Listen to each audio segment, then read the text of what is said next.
Super excited to welcome you all to our event. So on our end, Motion, Replo coming together, Sanjay, Evan co-hosting up here. What's going on, guys? Excited everybody's here.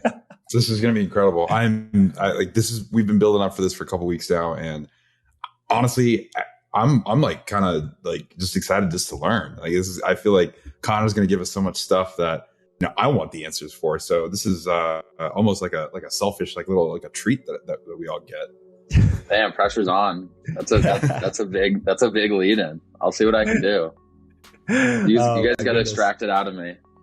You know we will. And everybody, before we get to all things Connor, just wanted to set the stage a little bit. So Motion and Replo, myself and Sanjay, we've been talking for a long time on how we can really serve our community with information that's going to be valuable. And what came top of mind for both of us almost immediately was full funnel creative strategy. And there's no one better than Connor to be able to talk about this. But before into the meat and potatoes here, I just wanted to go through some housekeeping and some introductions first and foremost. So I'm actually going to go ahead and share my screen now. So on the housekeeping end, some things going on here. So questions, if you have them, what you'll notice is in the right-hand side, we have the chat. Please fill it up. But there's also a Q&A tab. Any questions, throw it into the Q&A tab instead of that chat. So we can put you on stage if it makes sense, or the question on stage. The second thing is don't even fret. The recording will be made available after this bad boy, so you're good to go. And then the third thing is any feedback you might have, all three of us are open to it. So please let us know what's going on in your lives. So that's what we got from a housekeeping standpoint. When we're talking about intros, I think it's only right, guys, that we talk a little bit about Motion, Replo, and all things Connor to make it come to life. So on the Motion end, I can kick us off before handing us over to Sanjay, is on the Motion side, we are focused on everything creative strategy. As everybody knows, when it comes to creative, it's the number one lever of success for all things, being social and paid advertising. But the two people involved, or two teams involved, being media buyers and creative team members, almost have a natural disconnect between both of these sides because of the personalities and creative brains that are involved. So where Motion comes into play is we really help bridge the gap between those two teams, so they're operating like this instead of like this. So that's what we got going on at the Motion side. Excited to chat. And Sanjay, I'll hand it over to you. Yeah, thank you so much. This is going to be so much fun. So on the Replo side, Replo is the landing page solution for your Shopify brands. If you're on Shopify, you need to bring landing pages to life. Let's say you're building out an ad campaign, or even stuff necessarily directly related to customer acquisition. Some way to bring all of the amazing creative that you make to life, give people the customer journey that they deserve, and that ultimately makes you the most revenue and profit. So Replo, super drag and drop tool. We've got amazing templates from brands that you know and love. We've got an AI tool that'll let you spin up pages in like less than a minute. And again, if you're building on Shopify, it is the way to go. We're really excited to kind of open up some of the pages that Connor's actually built on Replo for HexClad. So you'll get to see exactly what the net result is of both the work that the Motion team does and the Replo team does to bring full funnel to life. And I'll second both of you guys and say, heck, we use Motion and Replo a ton at HexClad for reporting a variety of different landing pages. I unbiasedly think both of these tools are some of the best in the game for what each does effectively. And they've been incredibly helpful for our decision making. So highly recommend both of them. Appreciate you, sir. And we're going to make sure that we throw everyone's socials just into the chat in a second here so we can stay connected as a community. But now let's get to it. We have the man, the myth, the legend, Connor in the building, everybody. So let's show some love in the chat just for some emojis, drum rolls, all that good stuff. I've had the pleasure of knowing Connor for a little while now, and he's someone that I deeply respect. Connor really got his teeth cut on the agency side of things, where he was able to dig in with brands, not only just scaling like large companies as we know him for, but everybody who is even just starting out. So really learned and cut his teeth there. And what he's more recently up to, as everyone knows by the title of this event, is he's the head of growth over at HexClad, making everything happen profitably at the end of the day. So we're super excited to have Connor here and ultimately tell us about full funnel creative strategy. Everybody, let's give him some love in the chat. Thanks, y'all. Appreciate it. There we go. So let's get into this thing. Let's jump right in. We're like ready to rock and roll. Connor, I'm gonna open it up really fast just by setting the stage for what full funnel is. Like what we're like, just to give everybody some context. So when we talk about full funnel, part of what we're talking about is, thinking about every little piece from your ad creative to the landing page to elements like your back end, like what your checkout experience is like, what your email flows, all these sorts of things. So I think it's important for everyone to understand, like that's what we kind of like talking about when we're talking about full funnel. So your day-to-day life, you're sitting down, you're thinking about, okay, how do I grow HexClad? How does full funnel creative strategy fit into your daily life, and what does that actually look like tactically? Yeah. So we have a higher AOV than most e-com, and a much longer consideration period than most e-com brands. So we definitely are thinking about that. Like, a lot of e-com brands, that conversion is going to happen within 7 days. Some of them, it's the first day, right? People are discovering that brand, making that conversion the same exact day or within 7 days. For us, those two discovery to conversion windows are actually our least common. And we know this because we ask our customers, how long have you known about us since you made this purchase? So for us, actually, the most common time lag is 1 to 3 months from discovery. And the second most common time lag is 3 to 12 months from discovery. So we really think a lot about full funnel in the context of creative specifically. Yes, in the context of like, how does someone within a funnel, like how does someone go from an ad to a page, to our product page, to checkout? Then how do we cross sell them again? From now, like that's a totally separate, I guess, like full funnel lens. But in terms of our just creative, that's what I was going to talk about today, because we are rolled out now on, we're probably spending on at least 10 channels, and we've added 3 to 4 this year successfully.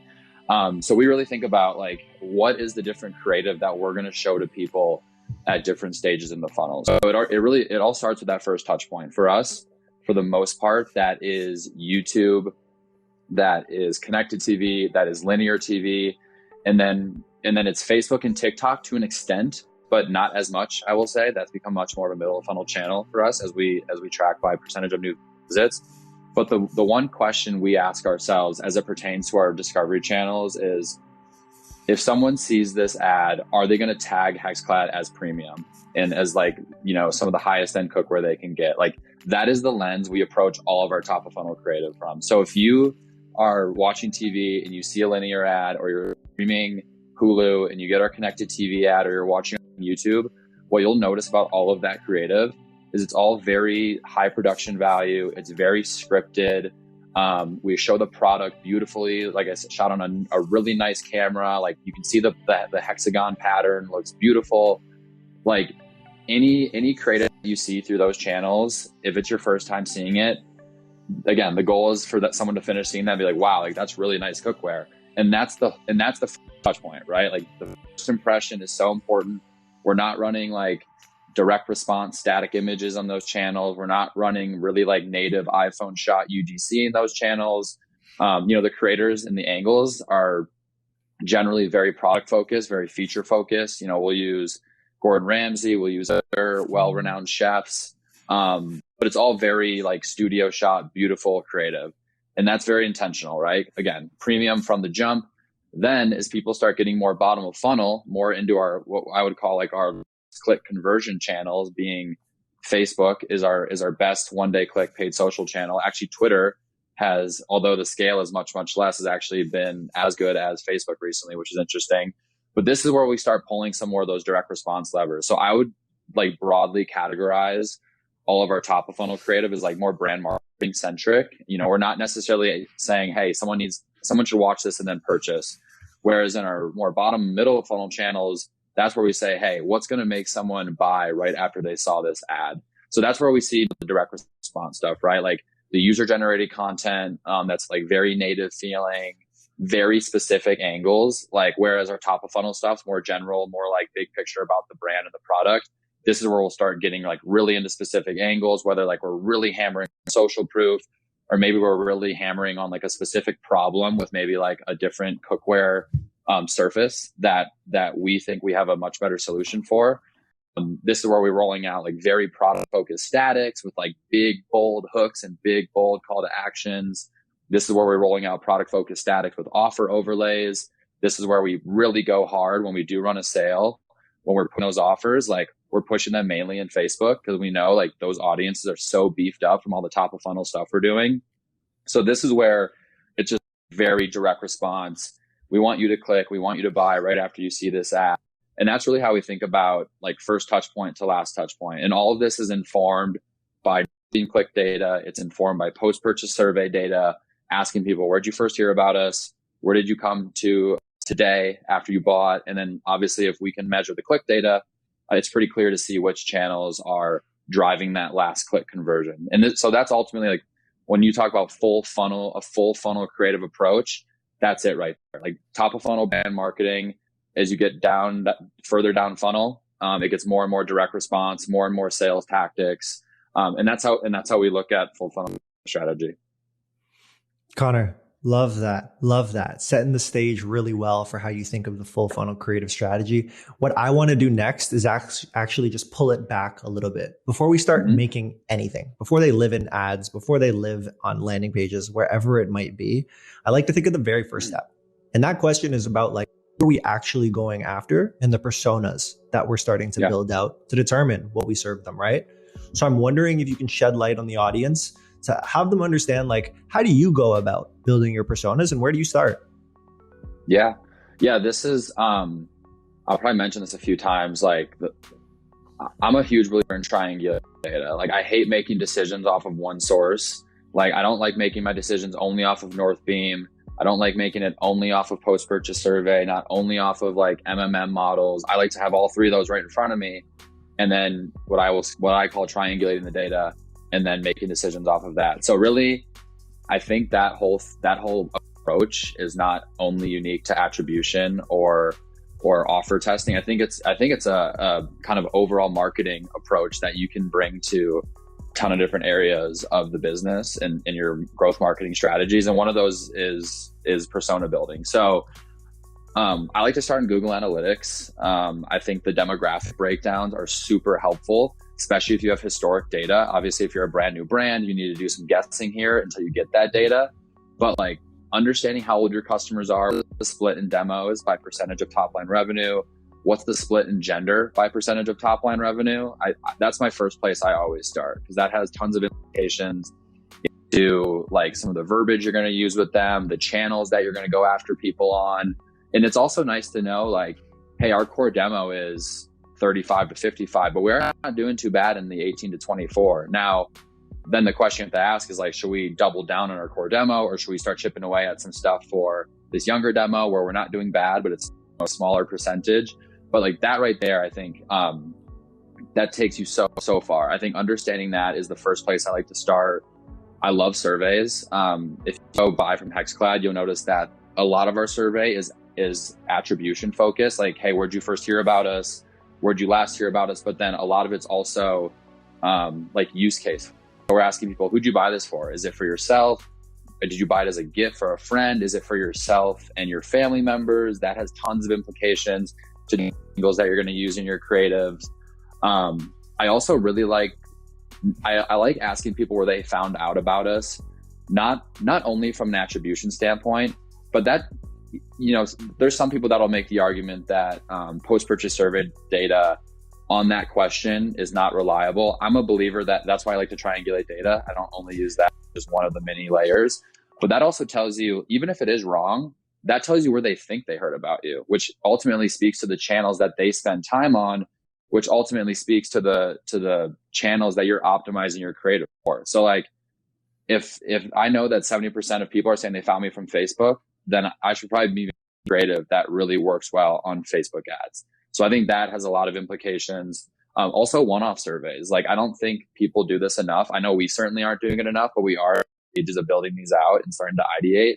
Like, what are the one-off questions we can ask people that are going to give us some insight? So a good example of this is make a segment in Klaviyo of people that have subscribed to your list, but haven't never bought from you, and ask them like, hey, what's stopping you from buying? And you know, let them tell you. And if you're going to see trends in that, and that has so many implications for the friction points that you go at in your ads and in your like pre-purchase flows. You know, you talk about like full funnel creative strategy, like your own media is part of that. And if you ask people like, why haven't you bought yet? Is it price point? Is it you don't know what to get?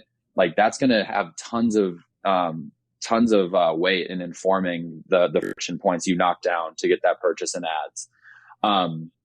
I also love reviews. Like I haven't done this in a while, but something I've done in the past is I don't remember any of the tools off the top of my head, but you can take these review aggregators and they will scrape all of the words in the reviews and they will tell you which things are getting mentioned the most. So obviously someone that bought because Gordon Ramsay endorses HexClad is very different than someone who bought because they maybe tried a ceramic pan, had a bad experience with it, and then they came to HexClad, right? Like that's a totally different type of customer. I want both of them. But if I know what the 10 most common mentioned things in my reviews are, then I can go build funnels speaking to those pain points. And those are 10 different sub personas that we're now capturing. And that's how I look at creative and new angle specifically is a new angle that I'm able to unlock. That's a different sub persona that cookware has a total addressable market or a huge total addressable market, but there's so many different reasons that someone would want to buy it. So every time we can successfully roll out a new angle, that's a new type of person we're capturing. And that's just going to make us have that much more scale potential. So the last piece I'll mention on persona building, and yet you definitely have to get, we're HexClad's blessed because we've hit the size where it made sense for us to do this.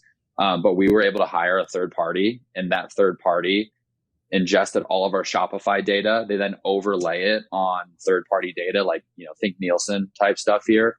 And then they're telling you where you over and under index for specific categories. So from that, they're then able to kind of create these core personas. And we can now take those core personas and say, hey, how much does this line up with what I'm seeing in GA or reviews or post-purchase survey data?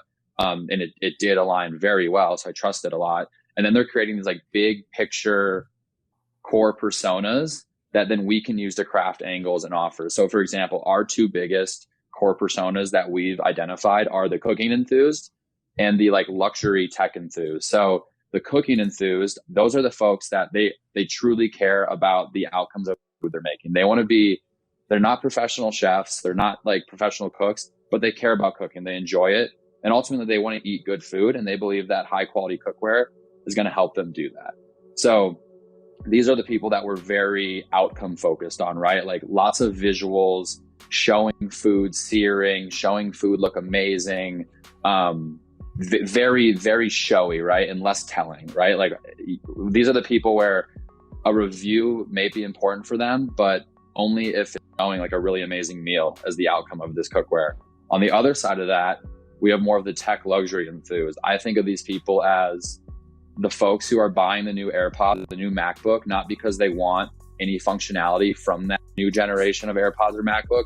They just want to know that they have the new AirPods or MacBook, and they want to tell their homies, hey, I got the new AirPods, I got the new MacBook, right? Like they're more keeping up with the Joneses, more tech focused. So these are the people where we really try to hype up the design and the tech of our cookware. Because if we can tell them about how the stainless steel ridges or give them that sear and the valleys as the nonstick surface, and we have this tri-ply construction that allows for like really even and quick heat distribution, like they don't give a shit about like the outcomes that's going to produce for them, but they do care about having the nicest stuff and like bragging to their friends about having the nicest stuff, right? So those are the people where we do a lot more telling. We go into the tech a little bit more. We're still showing good outcomes, but that's not the core focus of the ad. And again, like there's thousands of angles that you could craft based on both of those core personas.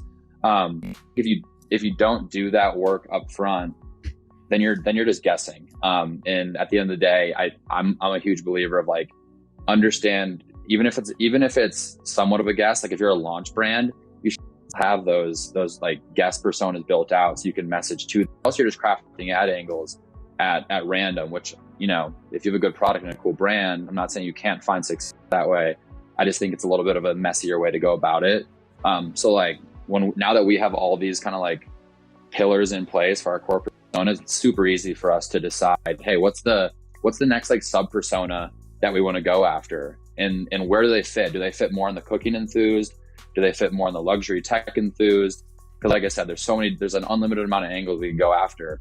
And it's important to unlock those. So yeah, I mean, that's ultimately kind of how we inform our persona and how we take personas and actually like, you know, put them into practice, right? Because personas are great only if you actually use them to make decisions. But that's how we make decisions based on our persona like research. I love, I mean, obviously everything you said. I think one of the great parts was just how tactically you talked about like the triangulation piece, all the different ways to find the data, get the data, you know, survey customers, whether it's, you know, you're first starting out or you know, longer tail. Let's go deeper on the actual like using the data. So you've built the personas, you've identified, hey, like from a performance basis, historically these are who you know, have been buying from us very well. Like we want to double down on this. Maybe these are some new things that we can test, or let's build some creative for these, like as you mentioned, like it seems like the 18 to 24 demographics is working really well. Like how do we expand there? What should we, how do we prioritize that? So let's, you know, to put that into practice, like you talked about the angles and then the offers that, you know, kind of tied into each one of these personas. Can you talk a little about how you take these personas and you start like fleshing out the angles and fleshing out the offers for each of these personas? Yeah. So I'm a big believer of finding offers that work. And then as a way to scale those offers, then you roll them out into different angles and different landing pages, right? So an example of this is in 2022, when I first started working on HexClad, and I was working on HexClad in a different capacity prior to coming in-house full time. But when I first started working on HexClad, most of the paid media was very generic, which wasn't necessarily a bad thing, but it was redirecting to the homepage. So part of my analysis was, well, what's the most common first-time product being bought here? Because we should build funnels around that. And it was the 13-piece set and the 6-piece set. So from there, I was like, all right, well, let's go build funnels around this. Is it like people obviously are organically navigating towards this? Why would we not build funnels around that? The hypothesis was if we can just streamline this, it's going to drop CAC, improve MER, all that jazz, all the things you want to see in a paid media funnel. So last year in 2022, that's exactly what we did. We cracked the 13-piece set funnel, most profitable first order funnel. We found some success with other funnels, but really decided to scale out the 13-piece. From there, then it's about taking that and rolling it into like, how do you scale this now? It's the same way you scale. It's the same general approach, right? It's like, it's horizontal scaling through more angles, more creative types, different destination types, right? Like someone that I push a 13-piece set to and send to the product page and they convert right away is totally different than someone that I push a 13-piece set ad to, send them to a landing page that's very like content and education forward. Then like that's what horizontal scaling is all about, right? Like unlocking different types of people that have different buying action and are going to take action based on different messaging. So once we unlock that 13-piece set offer, that's when we said, all right, what are the different angles we can roll this offer out into, right? So it's like Gordon Ramsay's social proof, static image, like us versus them, ceramic versus HexClad, user generated content from like an everyday creator, whitelisted from that person's page, redirecting to a 13-piece set lander, right? So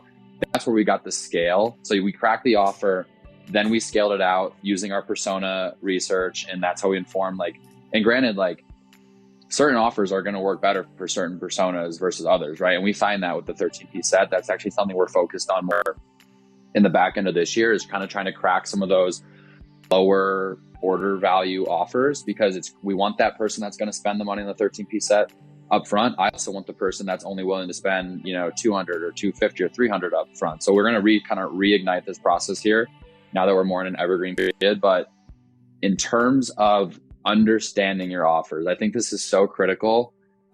Before you decide, like, you got to understand, is this offer working? How is it working relative to this offer? And before you ever think about rolling an offer out across, like scaling it horizontally across different creative types and angles, like you got to understand the unit economics of your offer. So what we do to do that is we look at blended metrics. So for example, in the 13-piece set, I want to understand how well is this 13-piece set offer performing. What I need to do is I need to understand how much money am I putting into 13-piece set specific funnels, and B, how many first-time orders of that include this 13-piece set am I getting? Because what we have at HexClad, we have an awesome finance team. I know what our margins are. I know like roughly what our costs are. So it's very easy for me to say, all right, the overall order value of our 13-piece set is $699.99.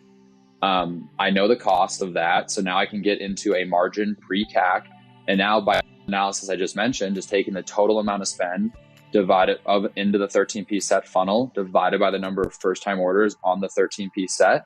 Now I have a CAC on that offer, and I can just subtract that from my pre-CAC margin, and now I have an actual legit contribution margin number. So now it's like if I'm testing a 13-piece set versus a 6-piece set versus a 3-piece set, I can do that same analysis. I can see what nets me more dollars on that first order. And that's how I'm saying, all right, I'm going to scale out the 13-piece set and maybe not scale out the 3-piece set as much.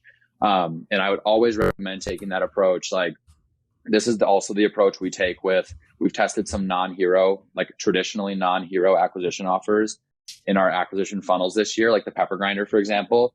This is the same approach we took. We realized like we're actually losing money on the pepper grinder. Let's stop trying to push this as an acquisition product for now. There's some things we can change to get that CAC down, but we also know it's a very popular product with our returning customers. So let's just focus right now on the post-purchase cross flows for this product, knowing that that's going to give us the biggest lift on that product for now. And maybe we can go back later and try to like chip away at the CAC on that offer. But like, this is how we look at, this is also what we do for offer testing in like sales periods. Same approach. Like for 4th of July sale, we ran 4 different offers in acquisition or 3 different offers in acquisition. And this is the exact approach we took to understand like, hey, which offer's working best? Which one should we scale up? Which one should we maybe not include when we roll out our Labor Day sale or our Black Friday sale? Like, I think you have to have, and this isn't a perfect model, right? Like someone could in theory see a Peppermill ad, go to the site and buy a 13-piece set. But by looking at it from a blended perspective, it's like the worst case scenario, right? Like it ensures you're not losing money on a specific offer. And that's been really important for us. Like that was a huge focus for us early this year, is like really modeling that out and coming up with a consistent way. Because at the end of the day, you need a consistent model to compare offer A to offer B to offer C. And if you don't have that, you're going to run these offers, you're going to have a bunch of data, and you're going to not know what to make of it. And to me, like part of my job, like is growing the company, right? Like our top line needs to grow, our MER and bottom line needs to grow. But the other half of my job is learning. Like if we run a big sale and we blow rev targets out of the water and we blow profitability targets out of the water, but I didn't set up our tests in a way where I was able to learn them, then that's actually an L in my eyes. Because now what am I going to do with that information for the next sale? I have no clue. I know overall the business worked, or the business, the offer performed, but like if I can't get granular and say, well, this one worked best, second best, third best, fourth best, like that's ultimately, I think, like it's half growth, half learning, and then taking those learnings and implementing that for the next time you do something similar. So, I'm like super passionate about this like piece of it. Like it's so important to me, and it just has, it informs everything else that you do. So, we've kind of built out some calculators internally that help us do this, but like this is, a super important part. And I really recommend people do this prior to like going balls to the walls, scaling horizontally these offers, right? Connor, we need that. That's an infographic right there, just with the equation. Like I feel like everyone's gonna want that one after, just to start figuring out what those margins actually look like. So thank you for that. This also, one caveat, this also requires you, like from agency experience, and no offense, but I think a lot of e-com people or brand people or product people, not necessarily numbers finance people. And you really got to understand, you can't get to a contribution margin number if you don't understand what your COGS are, what it costs to ship it from your factory to your warehouse, from your warehouse to your customer's door. What are your like you got to have your unit economics figured out. Like you have to know your costs, because the only way you can actually like back into it. Because if you can do AOV minus costs minus CAC equals goal, margin percentage, like that's how you back into a CAC goal, right? And that's how you back into an MER goal. But it's rooted in margin. And if you don't have a good sense of your costs, like you're never going to be able to do that. So it even starts more up funnel with like really understanding the unit economics of your product. I can't emphasize that enough. See the passion dripping. It makes a ton of sense. Everybody, 27 minutes left. Please, please, please get those questions in. So far, what we've done is we set the stage with full funnel creative strategy. We talked about the personas that we ultimately want to line them up with. What are the offers to make this come to life? And where we really want to spend some time is diving into those numbers. Connor, I'd be mad at myself if I didn't ask this question. The influencers, the creators that you're using in your ads, they range, man. You have the Gordon Ramsays of the world and all the big time players, but you also have the micro influencers and UGC creators. Can you talk to the people just really quickly about how you go about sourcing your creators or anything you're willing to share there? Yeah. So, you called it out, but we use a handful of different resources for sourcing these. So on kind of like the everyday creators front, we use a really awesome agency called Align Growth Management that's run by Josh Durham. Highly recommend them for an influencer marketing agency. They lead the charge on our product for content exchange. So like I myself, our ecom manager, London Spilker, super talented as well. He's a new addition to the Hex team in the last 4 months. Shout out London. Yep, London. So him, myself, and Marissa really dial in those content briefs, and then they handle all of like the prospecting and deal making with all of these creators. That often leads to our whitelisting, right? So like if they reach out to 50 creators for content, we might follow up with the 5 that give us the best content. Say, hey, we'd love to cut a 1-month whitelisting deal with you as a test run to see how your funnels perform. And then if we run 10 everyday creators, maybe 2 or 3 have average or above average performance, and then we'll cut a longer term deal with them. So that's kind of like the everyday creator stuff. We do have some creative partners, like agencies, that also, as kind of like a side offering, offer GC. That's much less of but if we need to like turn something around very quickly and we have something very specific we want, we'll maybe go to an agency partner because we can just work more closely with them. If we need like native style feeling B-roll, so like iPhone shot B-roll, maybe there's like a certain clip that we really want that we don't have. We have some like creators that we have on contract directly where it's just like, hey, hourly rate as needed, we'll approach them. So again, it's all about like how specific and how quickly do we want something. We'll go to those contracted creators. I think ultimately at some point we'll probably bring some of them in-house full time because we have a lot of needs. Higher end studio stuff, like we have a head of content in-house who's amazing on set. So like if we need something of higher production value shot, even if it, usually B-roll, we'll try to get something integrated into like his next shoot. It usually won't be the purpose of the shoot. It's like, hey, can you spend 10 minutes getting us this? And he's usually good about that. All of our brand ambassador deals, like, the Gordons, the Chris Babers, the Robbie Felice, all those people, all of them have like, direct to camera ad reads as part of, and B-roll as part of those contracts. So like once every few months, we're shooting ads with those people. And that's how we get like, our ad content from some of the bigger, celebrity chef type people. And then last but not least, we recently rolled out with Archive AI. Also highly recommend that tool. It automatically scrapes content from socials as your brand is tagged. And we've gotten a lot of amazing content through that purely organic. People just love our product and they're posting cool stuff on Instagram and TikTok. And then we'll sometimes reach out to those people and say, hey, love your video. Like, is it okay if we use it in an ad or here? And most of the time they say yes, because they post it organically. Like they already like the brand. Like, oh yeah, you guys want to like use my stuff? Awesome. So I'd say those are the big resources for sourcing. That was mainly kind of user generated content, but also like studio shot stuff as well. So you're getting all this creative together. You're pushing into your accounts. You're getting data. One of the logical next steps is to make iterations. Like, let's read the data and make a decision on where we go from here. I think a lot of people get fixed on like the tools for iterations or like, the specific, like the hammer that you're using. But I think it's probably better for us and for the audience really to talk through everything that or like the framework on how you think about iteration. Yeah. And like making that, like, oh, you got this creative, like, where do I go from here? Like, what do I make next? Yeah. Right. Yeah. I think I'm going to say it again. It starts with triangulation of data. It starts with control metrics. This is where motion has become invaluable to us. Like every brand, what's going to work, or what is considered successful is different for every brand. Like a 0.5x 1-day click ROAS for brand A could be an absolute killer of an ad, and a 0.5x 1-day click ROAS for brand B could be terrible performing. So I think first and foremost, going back to the whole idea of modeling, you need to model out comparative metrics. Like you need to have a very quick and easy way to say, here's the data for this new creative test or this new batch of creative I launched.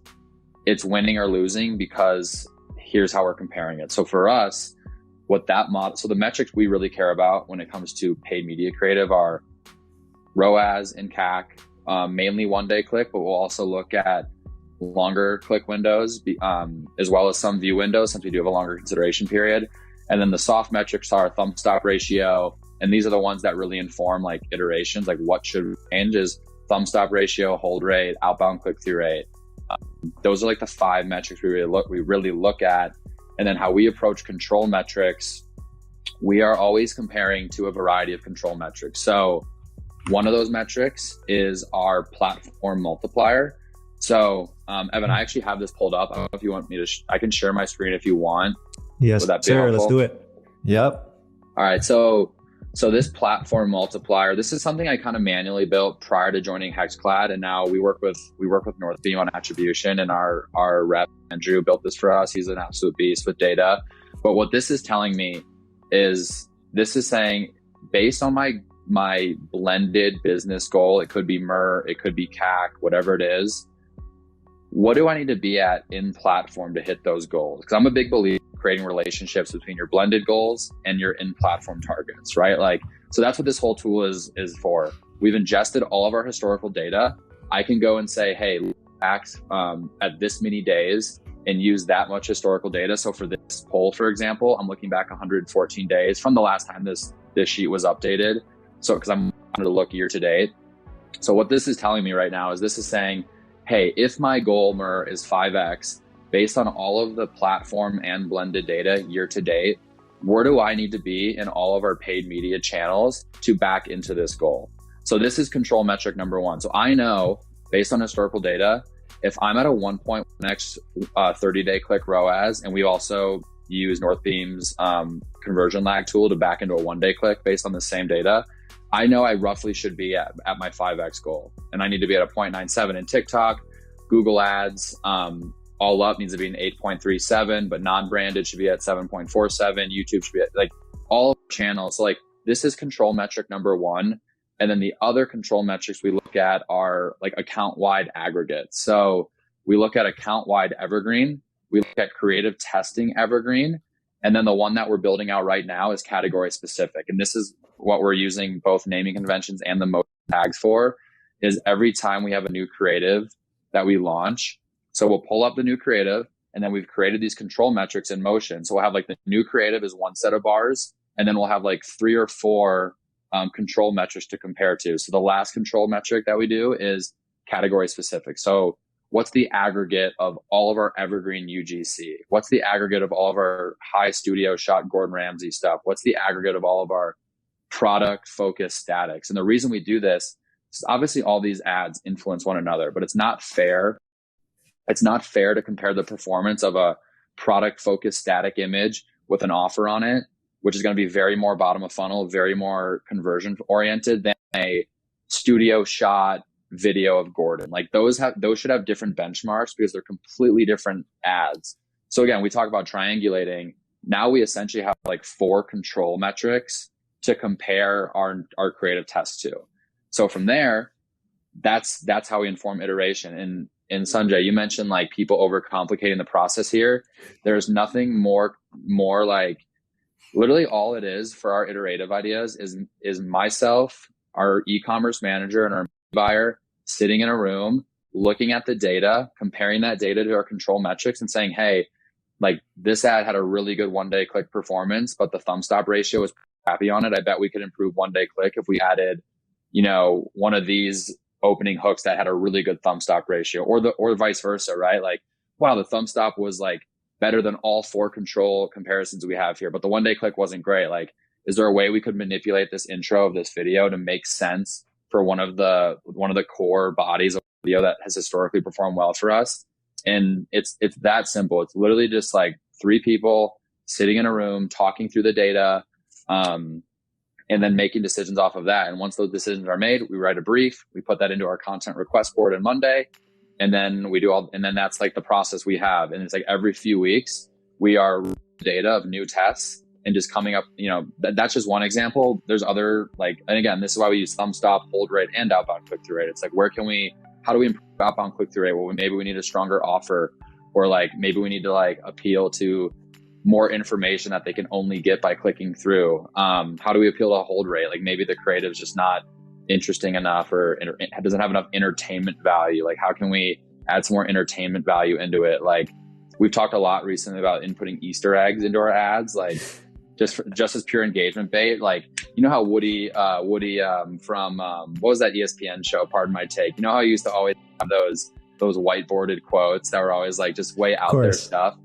It's like, what if HexClad, had like a question on the back of the whiteboard of like, how do you like your steak? Rare, medium, like well done? Like, people go bananas over that stuff, right? And like, it's pure engagement bait, but like, would that, if we have an ad that has a great 1-day click performance, could we actually improve it by putting some of that Easter egg engagement bait in it? Who knows?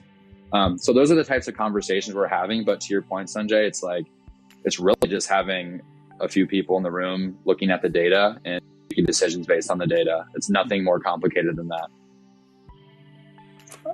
I love it. And Connor, like, I feel like there's so many gems you could keep dropping on people, and like talk about Easter eggs. Like, we're leaving a ton along the way here. I definitely want to give 10 minutes to Q&A. So I think the last one that we'll be able to get in here from us though is just thinking about iterations. I love how you're able to seamlessly go from like intense data, if I'm just being generic, but like intense data to like, hey, let's spitball on the creative idea, right? Like diving into both sides of your brain. I'm hoping we can stick on like the creative side of things now with a little bit of data. And the question that I have for you is, what are the types of iterations you're focused on when it comes to your ads and your landing pages, and how often are you making those? Yeah. I mean, we meet every 2 weeks and talk about iteration ideas. So that's kind of the cadence we have. And then, certain iterations take longer than others depending on what the change is.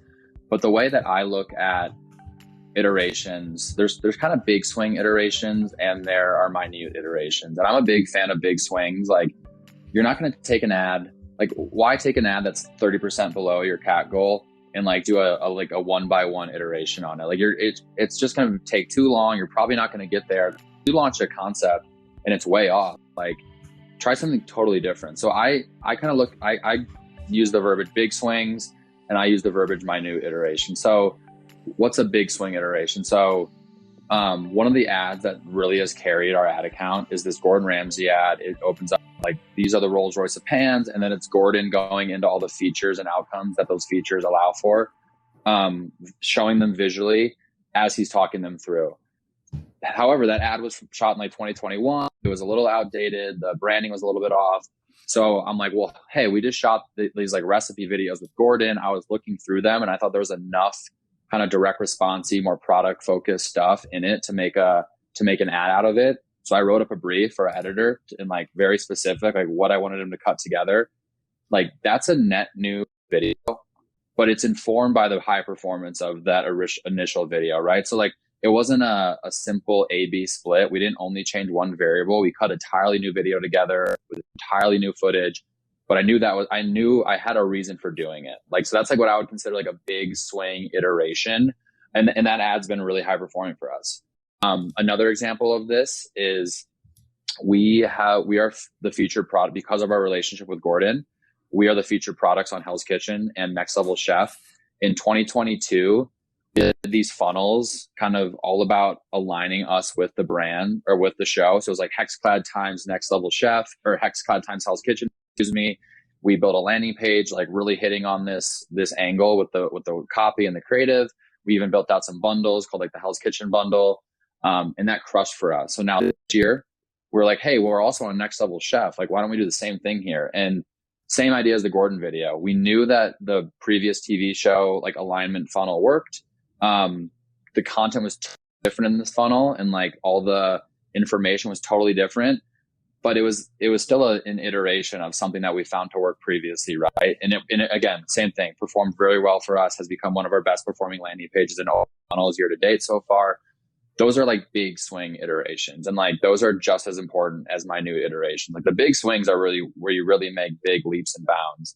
The minute stuff, that's what we just talked about, right? Like that's saying, hey, let's only change the first 3 seconds of this video. So a good example of that, we have this guy who loves HexClad. He's called the Omelet King, Nick, I think Moriartis on Instagram.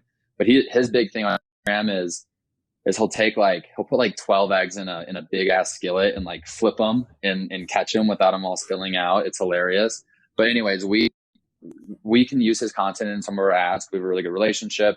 And he had this content he put out where the opening of the video like showed these really old rusty pans like going into this like metal grinder. It was really interesting, really attention grabbing. Like, hey, we should try that as an ad. So we tried it as an ad, didn't perform that well.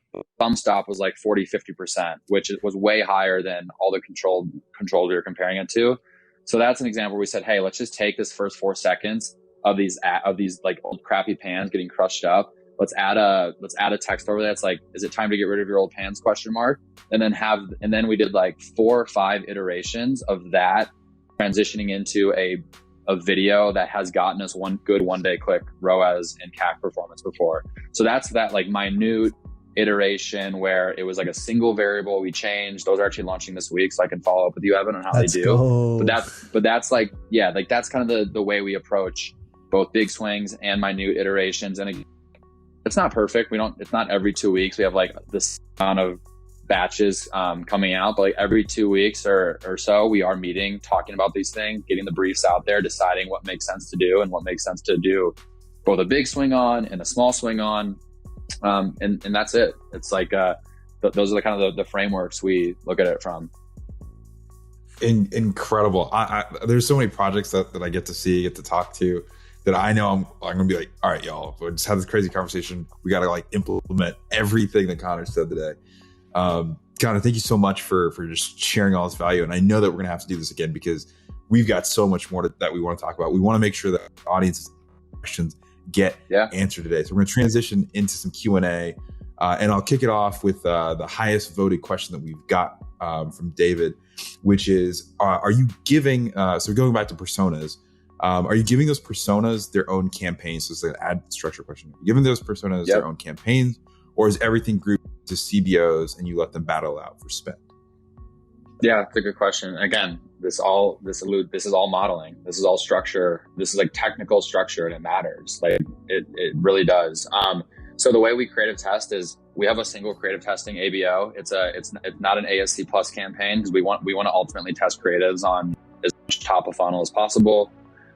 Every creative test gets its own ad set. That's not every ad, but like every batch of creative gets its own ad set to ensure that it gets spend. And then again, we're comparing the metrics on that ad set and the individual ads in that ad set to our control metric. So sometimes if we want to like have a really controlled test, we'll actually take we'll do this for landing pages sometimes. If we want to do like a true A/B split, we'll rebuild the funnels of our current winning variants just in our creative testing campaign, because that gets rid of the social proof. It gets rid of all the data from the winning funnel, because otherwise you're measuring like a net new funnel versus something that has thousands of dollars of spend behind it, and it's just like it's not a fair comparison. But that's only sometimes for certain tests that we really want to like have a true like control from zero, test from zero, and split it that way. But yeah, I mean, every time like we launch anywhere from like 4 to 6 batches of new creative a week. That's 4 to 6 new ad sets. So we ensure that they're all getting spend. If we have like 8 ads in a batch and we notice that 4 get spend and 4 don't, we'll just duplicate the ad set, turn off the 4 that got the spend in the initial to get spend behind the other 4. But yeah, we just really want to make sure that you don't want to put in all this time and effort of producing assets and then not have it get spend because of how Facebook decides to spend on it. That's stupid, right? So we set it up in a way and then we'll scale it. If they win, we'll bring them out into our scaled campaigns, and then we'll let them duke it out with the other ads that are also in that scaled campaign. It's all winners. So we are pretty confident in anything that serves there. I love that. And just to give everyone a refresher, testing campaign, every single batch that you get, every single creative gets its own ad set. You go a little bit contrarian that if something doesn't get spent, it's not Facebook. We want to make sure it gets some spend. And then they'll graduate to the scaling campaign. Gotcha? Yep. And ABO there. So you can control all your budgets. There we go. Perfect. Okay. Sticking in the same world of a little bit of now just getting to overall full funnel creative strategy that we've been talking about. Rick has a question. What sort of alignment do you have between acquisition and owned channels? Yeah. So great question. And owned channels we have such a big opportunity here. We've rolled out some amazing products this year, and we just haven't gotten them all built out yet into our cross-sell flows. But ultimately, we've really identified like 2 or 3 core products that people buy for the first time. So all our funnels are built out around that. And then from there, it's like, well, now what do we do? Well, now it's all about using owned media to get them buying these other relevant products. So in terms of alignment between acquisition and owned, we're really focused on these core products in the acquisition. And then what we're hyper focused on, and this is actually something that's becoming part of our new product drop strategy, not only having like all the owned media campaigns dialed in from the jump, but also having the lifecycle automations dialed in from the jump. So the barbecue pan is a great example of this, where we launched a new barbecue pan. It's an incredible product, super seasonal, perfect time of year. We had an awesome lift when we dropped it because we had some really awesome owned media campaigns. But what we did then, not from the jump, a couple of weeks later, now we're doing it from the jump with everything moving forward. We wrote a brief to manipulate those launch campaigns to be more focused on like a post-purchase cross-sell automation. And now that's pulling, tens of thousands of dollars in revenue on an automated basis. So that's kind of the balance, is like, let's get people in the door on these high AOV acquisition products. Then let's increase their LTV by cross-selling them. So that's one big kind of like, handshaking between acquisition and owned media. The other one is upsells. And this is something we've used Replo for, which is incredible. But we have probably 100,000 people in our CRM that maybe only own a powder pan. Now, us for a business, we obviously want to get that person to buy a full set. So what we've done is we've created these post-purchase upsell flows, all segmented by the individual, like the one-off products that people have bought. And then it's a 3 email drip. Email 1's no additional offer. Email 2, an additional 50. Email 3, an additional 100. Depending on if they click for the product funnel they're in and the offer they're in, it has custom content UTMs, and the content on the landing page changes based on the UTM. So like it'll say, hey, you've already bought the 10-inch pan plus lid for dynamic price. Like complete your set and get the rest of these pieces for dynamic price. So like it's just like, and then we also have custom imagery depending on the content UTMs, where if you bought the 12-inch pan plus lid, in the hero image of the shop section, we're showing those products highlighted in red. So to really visually, it's like, hey, you've already bought the 12-inch pan plus lid for $230. That's 2 out of 11 pieces. We're saying, hey, get the rest of it for $470.